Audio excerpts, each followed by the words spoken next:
ورحمة الله وبركاته.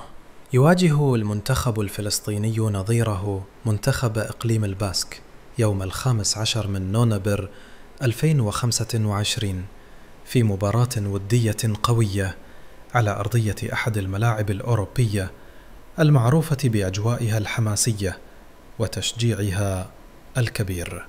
ستقام المباراة على 7:00 مساء بتوقيت فلسطين، 6:00 مساء بتوقيت المغرب والجزائر وتونس. مواجهة منتظرة بين منتخب فلسطين الذي أصبح يقدم أداء متألقا في السنوات الأخيرة ضد منتخب الباسك المعروف بالقوة البدنية والتنظيم العالي. الفدائيون سيدخلون اللقاء وأعينهم على تقديم مستوى مشرف وتحقيق فوز معنوي مهم يعزز الثقة قبل الاستحقاقات القادمة.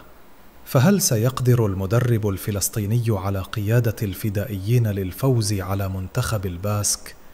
المباراة ستكون منقولة على قناة فلسطين الرياضية، وقد تبث أيضا على بعض القنوات الأوروبية حسب توفر النقل. لا تنسوا دعمنا بالاشتراك وتفعيل الجرس لتصلكم جميع مواعيد المباريات القادمة.